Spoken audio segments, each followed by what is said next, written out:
السلام عليكم ورحمة الله وبركاته. ازيكم يا حبيبي، عاملين ايه؟ يا رب تكونوا بخير. نبدأ الفيديو بتاعنا بالصلاة على سيدنا محمد وعلى آله وصحبه أجمعين. النهارده هنعمل مع بعض ميزانية 500 جنيه في الأسبوع. تمام. طبعا أول حاجة بنعملها زي ما انتم متعودين معايا، بنعمل ايه؟ بنطلع الصدقة عشان ربنا يبارك لنا في الفلوس. من قاسم لهم من صدقة. وقلنا قبل كده الصدقة بنطلعها مش لازم نطلعها فلوس لو انت مش بقدرتك تطلعها فلوس، رغم ان هي والله لو طلعتيها فلوس بترجع لك أضعاف مضاعفة. ممكن تطلعيها آلية أكل، قلنا للعصافير في البلكونة بتاعتك قدام باب العمارة بتاعتك تحت، تطلعي شوية أكل للقطط بواقي الأكل بتاعتك، يعني للقطط والكلاب اللي في الشارع، شوية مية حتى كده في أي حاجة للقطط والكلاب اللي في الشارع. فهي فيها أوجه كتير أوي للصدقة. برضو قلنا إن قبل ما نطلع الصدقة كده وإحنا بنطلعها نقول إن بنية كل مرة بنية حاجة. مرة بنية شفاء مريض، مرة بنية هداية أولاد، أو نية إصلاح زوج، كل ده يعني. فكل مرة هنقولها بنية حاجة. ماشي. يبقى ايه أول حاجة هنعملها؟ نطلع الصدقة ونتوكل على الله ونسمي الله ونحمد ربنا ايه على المصروف بتاعنا عشان ربنا يبارك لنا فيه. أهم حاجة الرضا. معانا بقى أول بند، معانا كده بند الفطار والعشاء. هنجيب 5 بيضات ب15 جنيه. دلوقتي كرتونة البيض بقت ب90 جنيه. فانتي كده بقى الخمسة ب15 جنيه. هنجيب ربع قريش ب12 ونص، هو ربع القريش من 45 ل50. تمام. هنجيب ربع فول التدميس ب10 جنيه، هو اقل شويه ممكن ب8 او ب9، بس انا كاتبالكوا 10 بزياده. لو انت مش عايزه فول التدميس هتجيبي بداله بقى ايه؟ علبه جبنه دومتي، اي نوع جبنه انت عايزه بتفضليه يعني. او ممكن تجيبي علبه، تجيبي فول مدشوش وتعملي فلافل او طعميه. هنجيب ايه تاني؟ هنجيب علبه جبنه اللي هي ايه الصغيره، الربع كيلو، الربع ب15 جنيه. ماشي. ما بتحبيش العلب هتجيبي اي نوع جبنه تاني بتفضليه، او هتزودي الجبنه القريش. الجبنه القريش ممكن تعمليها زي ما قلت لكم سلطه وتحطيها في التلاجة وتسحبي منها على مدار الاسبوع. هنعمل ايه تاني؟ هنجيب كيلو لبن ب23 جنيه. لبن رخص شويه الحمد لله برضو. فايه الكيلو بحوالي، يعني لو جيتي من فلاحين هيبقى ب20 21. لو انت جبتيه بقى من عند اللبان في 23 ب 22 ب 24 في الحدود دي، ما انا كاتبه لك الوسط. بس حاولي تجيبي من الفلاحين بيبقى ارخص شويه، بس تجيبي حد يكون مضمون ويعني مجربه قبل كده اللبن بتاعه. برضو معانا في الفطار وفي العشاء هنعمل ايه؟ انا كاتبه لكم ورا دقيق. الدقيق برضو ده هينفعنا جدا في الفطار وفي العشاء عشان ده كنز في البيت. المعجنات كنز في البيت. هتعملي شويه قراقيش، شويه قرص طريه، شويه اي حاجه، حتى لو ميني بيتزا من غير جبن. فانت الدقيق ده نعمه في البيت.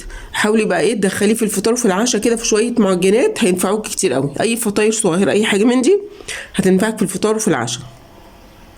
تمام. معانا برضو في الفطار وفي العشاء ممكن ندخل الشعريه. ممكن تعملي شويه شعريه بالسكر، شويه شعريه باللبن، شويه شعريه بالعسل الاسود، تبقى مفيده جدا للاطفال. تمام. فاحنا كده معانا بند الفطار والعشاء عامل معانا 75 جنيه ونص، بخلاف طبعا الشعريه وبخلاف المعجنات اللي هنعملها.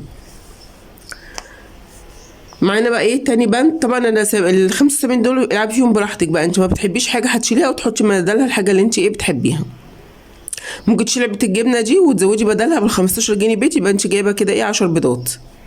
فانت ايه براحتك في العبي بقى في الحته دي براحتك. معانا بعد كده ايه الخزين بتاع البيت. هنجيب 2 كيلو رز ب 54 جنيه. الرز رخص شويه دلوقتي بقى ب 27 جنيه، وان شاء الله هيرخص كمان باذن الله. هنجيب 2 كيلو ب 54 جنيه. هنجيب كيلو ونص مكرونه ب 33 جنيه، الانواع اللي انت بتريحك بقى. هنجيب نص كيلو شعريه ب 9 جنيه. هنجيب كيلو سكر هو ب 19، بس انا كاتبه لكم 20 جنيه. تمام. هنجيب ازازه زيت. ازازه الزيت اللي هي لتر الا ربع دي بكام؟ ب 42 جنيه. في ب 40، في ب 42 41. فانت هتجيبي ايه اللي هي ايه؟ انا كاتبه لك الوسط يعني ب 42 جنيه. هنجيب كيلو دقيق ب 18 جنيه. وقلنا الدقيق كنز في البيت ما نستغناش عنه ابدا. قدرتي تستغني عن اي حاجه وتزودي دقيق يبقى يكون افضل يعني. هنجيب باكو شاي ب 10 جنيه. هنجيب بيكنج باودر وخميره وفانيليا ب5 جنيه. ماشي. باكو البيكنج باودر ب2 جنيه او ب2 ونص، وباكو خميره ب2 جنيه وفي بجنيه ونص. وهنجيب ايه باكيت فانيليا عشان لو عملنا كيكايه ولا اي حاجه للفطار وفي العشاء برضو ممكن نعمل كيكايه ايه توفر معانا برضو. الخزين ده بقى كله عامل معانا 191 جنيه. لو انت بقى عندك تموين فانت كده بقى ايه، هتاخدي الفلوس دي تضيفيها في بند اللحوم، رغم ان انا عامله لكم لحوم كويسه مش وحشه، فهتضيفيها في بند اللحوم او في اي بند بقى انا مقصره فيه. انت وانت شايفه انت محتاجه تزودي فيه هتزودي فيه، مش محتاجهم في اي حاجه هتعملي لك برطمان كده او حصاله وتحطي فيهم ايه جزء من الفلوس دي، وجزء التاني هتزودي بيه اي حاجه محتاجاها. تمام. 191 جنيه دول، يعني ممكن تشيلي ال 100 وال 91 جنيه دول تدخليهم في اي بند من البنود اللي جايه. تمام. معانا ايه تاني؟ معانا هنا منظفات كاتبالك هتجيبي نص صابون مواعين ب3 جنيه، هو طبعا ب5 وفي ب4، بس انا كاتبالك اللي هو ايه بالجليسرين عشان ميبقاش ايه يعني صعب على ايدك وكده. معانا تاني صابونه، هنجيب صابونه في حوالي 7 جنيه. هنجيب مسحوق الغسيل ب25 جنيه، وهتجيبي طبعا الايه البودر، يعني لان الجل والحاجات دي لو هتجيبها سايبه، لكن الجل والحاجات دي مفيش ب25 الاسعار دي خالص، يعني 160 وطالع. هنجيب كلور وليفه سلك مواعين دوني ب5 جنيه، طبعا مش كل ده هيجيب ب5 جنيه، احنا هنجيب كل اسبوع هنجيب حاجه، يعني مثلا الاسبوع ده جبتي كلور، الكلور طبعا ب5 جنيه حوالي 2 لتر او زياده، فانت مش هتستخدمي 2 لتر في الاسبوع، ممكن يقعدوا معاكي 3-4 شهور على فكره، لان احنا مش بنستخدمه غير في التنظيف الارضيات بس او الحمامات بمعنى اصح يعني. فانت ال5 جنيه كلور ده هيقعدوا معاكي فتره طويله. اسبوع هنجيب كلور، الاسبوع اللي وراه هنجيب ليفه، الاسبوع اللي لازم نجدد الليفه اول باول، لان هي ما بتخليكيش تستهلكي صابون مواعين كتير.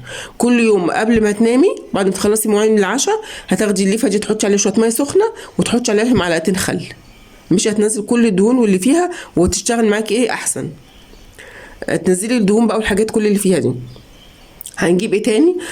اسبوع قلنا هنجيب كلور، اسبوع ليفه، اسبوع هنجيب سلك مواعين، اسبوع هنجيب دوني، هيبقى الحاجات دي معاكي على مدار الشهر موجوده. تمام كده المنظفات عامله معايا 40 جنيه. هنخش على بند الخضروات بقى. هنا خضروات الطماطم الحمد لله رخصت دلوقتي 3 ب10 وفي ب2.5 كمان، وفي ب4 وفي ب5، فانت شوفي بقى على حسب السوق اللي عندك، ممكن يجيب لك حوالي 2.5 كيلو من الطماطم، هتبقى حلوه، لو اللي ب4 حلوه مش وحشه. الطماطم حلوه قوي في السوق اليومين دول، لو تقدري تجيبي لك حبه وتصلصيهم للعيد هاتيهم وصلصيهم. فهنجيب طماطم ب10 جنيه. هنجيب البطاطس برضو، البطاطس فيه ب4 وفيه ب5 وفيه ب6 وفيه ب6.5، فانت برضو حاولي تجيبي ايه عشان الميزانيه برضو ايه 500 جنيه حاليا بقت ميزانيه ضعيفه. فاحنا البطاطس هنجيب مش هنجيب البطاطس كيلو من 6.5، لا احنا هنجيب ايه اللي هي ب5 وهتبقى حلوه مش صغيره وسط ب10 جنيه. هنجيب اهم حاجه تنقي البطاطساي والطماطم تبقى الخضار جامد عشان يقعد معاكي، هاتي الحاجه جامده ما تجيبهاش ايه طريه. هنجيب نص بصل جديد نزل دلوقتي في اماكن بيتباع كتيره ب10، هتجيبي نص بصل ب5 جنيه. البصل ده عشان يكفي معاكي الاسبوع هتعملي ايه؟ هتفرميه، لو انت عندك كبه هتفرميه تحطيه في اكياس في الفريزر، لو ما عندكيش بدل ما انت واقفه بتبشري اللي يخليك هتبشري بصلايه ابشري النص كيلو كلهم مش هيطلع ياما، وما تحطيهم برده في كيس في الفريزر، لما تيجي تطبخي كميته هتلاقيها زادت معاكي، هتاخدي منها معلقه على الخضار او على الطبخه اللي هتطبخيها وهتلاقيها عامل معاكي كميه اكبر. تمام. فهنعمل كده ايه في البصل. هنجيب خيار وفلفل وليمون ب10 جنيه. هنجيب اي نوع خضار ب10 جنيه، عندك دلوقتي في كوسه، ممكن تجيبي ملوخيه، ممكن تشوفي بقى هتجيب دنجان، شوفي انت نوع الخضار اللي انت هتطبخيه اليومين دول بجانب البطاطس، شوفي هتعملي نوع خضار ايه وتجيبيه. ممكن تجيبي ال10 جنيه دي اي نوع بكله هتطبخي بكل لوبيا فاصوليا كده يعني. تمام. ففي 10 جنيه الخضار. برضو انت لو محتاجه تجيبي تزوجي الخضار ممكن تستغني عن اي حاجه من دول وتجيبي بدلها تزوجي ايه الخضار اللي هتعمليه. انا بقول لك افكار برضو وانت بتختاري ايه فكره او فكرتين او 3-4 فكرات، الافكار اللي تعجبك انت هتاخديها وتشوفي برضو كل واحده اضرب بيتها وامور بيتها بتمشي ازاي واللي محتاجاه بيتها اكتر. انا بقول لك افكار لان انا ما اعرفش كل بيت بيبقى ايه ماشي ازاي او سيستم بيته كل واحده مسيستمه بيتها ازاي. تمام. اللحوم بقى هنيجي على بند اللحوم. هنا هنجيب ربع مفروم ب55 جنيه، المفروم في امان ب220، يبقى الربع ب55 ماشي. لو هتجيبي مجمد تقريبا ب200 فهيبقى الربع ب50. لو هتجيبي برضو ممكن تجيبي هقولك الاول المفروم ممكن تعملي منه ايه. المفروم ده طبعا قلنا من الحاجات الموفره كتير قوي في البيت المفروم والبانيه، فانت هتجيبي الربع المفروم ده ممكن تعملي منه صينيه بطاطس بيوري اللي هي ايه انا عاملاها معاكم في القناه، هتاخديها مش هتعملي الربع كله كمان مفروم، هتاخدي نص الربع. تمام. هتاخدي، والربع التاني ممكن تعمليه بصينيه جلاش، صينيه مكرونه بشاميل. ممكن تعملي البطاطس اللي هي تقوري بطاطس صغيره دي وتحشيها من لحمه مفرومه، وتحطي على العصاج اللي هتعمليه ده شويه صلصه اللي هي مسبكه كده، هتلاقيها كميه اللحمه نفشت معاكي وكبرت وهتكفي معاكي. يبقى هنعمل قلنا صينيه مكرونه بشاميل او صينيه جلاش او صينيه بطاطس بيوري. ممكن نعمل اللي هي صينيه بطاطس اللي محشيه باللحمه المفرومه او الخرشوف لو عندك خرشوف او كده. ممكن نعمل برضو ايه تاني، ممكن تعمليها صينيه بطاطس وتعملي كفته على وتحطيها على وش البطاطس، تبقى اكله حلوه ومشبعه مع شويه رز. ممكن تعملي بقى الربع ده كفته مع شويه مكرونه او شويه رز ايه مبهره، الرز الاصفر اللي احنا بنعمله ده. برضو ممكن تعملي بالمفروم. هقول لك برضه ممكن تعملي بايه. هو المفروم ليه افكار كتيره يعني، ده اللي حضر معايا اللي قلت لك عليه. لو انت متابعيني هتلاقيني قلت لك قبل كده افكار كتيره يعني للمفروم، فدي الافكار اللي هتعمليها للمفروم. برضه هنجيب ربع صدق. ربع صدق ده هنعمل بيه ايه؟ طبعا ممكن تعمليه بالطماطم هيرمي معاكي كميه كبيره. ممكن تعمليه على صينيه بطاطس. صينيه بطاطس هيبقى معاكي كميه حلوه قوي، ممكن تقعد معاكي يومين كمان مع شويه رز بالشعريه، فكده تمام. احنا بنجيب الشعريه عشان نزود كميه الرز او عشان ندخلها بنت الفطار او العشاء. تمام. برضو هنجيب ممكن صدق تعمليه. على فكره انا كنت عامله لكم قبل كده على القناه فطيره بصدق بربع صدق. عملنا 4 فطاير من العيش السوري، فطاير بدل ما تشتري من بره، يبقى عملتش اكل مطاعم في البيت. تمام. هنجيب برضو ايه تاني، هنجيب ربع بانيه. بانيه برضو زي المفروم من الحاجات الموفره وبترمي معاكي كتير، وفي نفس الوقت بتستغليها في اكتر من طريقه او اكتر من حاجه. يعني ممكن ربع البانيه ده تعمليه ستريبس. انت لو قطعتي الشريحه على 3 او على 4 هيعمل معاكي كميه كبيره، وهترمي معاكي كميه ايه كبيره، وهتكفي عدد افراد اكتر. هنعمل ممكن نعمل برضو زي ما قلنا قبل كده شاورما، فتة الشاورما. انا بعيد وبزيد كل مره في الحاجات دي لان ممكن حد يكون لسه اول مره يتفرج عليا وما يعرفش افكار من الحاجات دي، فانا بقول الافكار كذا مره عشان ايه لو حد داخل جديد يبقى ايه استفاد بالافكار. برضو هنعمل ممكن فتة شاورما مع شويه رز كده، هتعملي كميه كبيره. ممكن تعملي فتة شاورما تعملي سندوتشات برضو، هتعمل معاكي كميه كبيره. ممكن لو انت مش متاح تجيبي عيش سوري تعمليه بس سندوتشات او عيش فينو، ممكن تجيبي العيش البلدي بس العيش المفروض اللي هو العيش اللي هو الآلي ده المفروض الكبير، بتحطي فيه فتة الشاورما دي، بتحطيها فيك وبتبرميها وتحطيها على طاسه مدهونه زيت كده على الجنبين بيقرمش، وكانك عاملاه بعيش سوري بالظبط. فانت ايه الجيش قال لك ايه اتصرف يعني، فاحنا نتصرف ايه يبقى يعتبر ايه يوم تغيير يعني. انا كده قلت لك ربع بانيه وربع صدق وربع مفروم.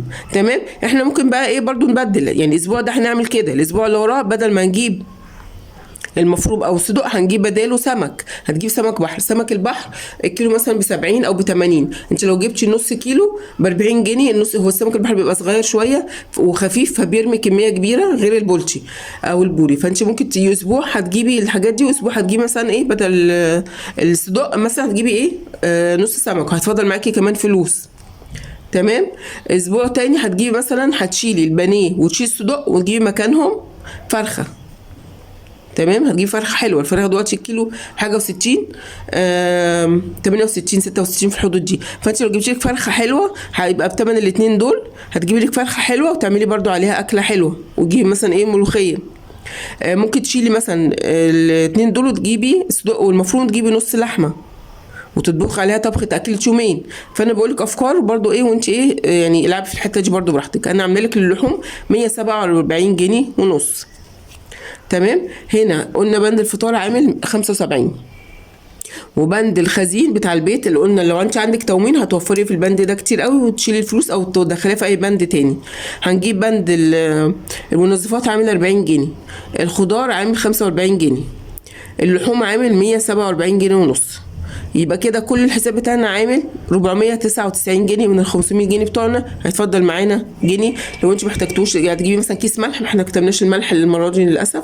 هتجيبي كيس ملح لو انت عندك الملح، هتشيلي بقى ايه تحطيه برطمان كده وتحطيه، ولو اتفضل معاك منك في اي بند اي حاجه تحطيه برده في البرطمان ده، ونبتدي بقى ايه نسمي الله ونبتدي نتوكل على الله ونحوش منهم اي حاجه. جنيه على جنيه هيعمل معاكي حاجه ان شاء الله.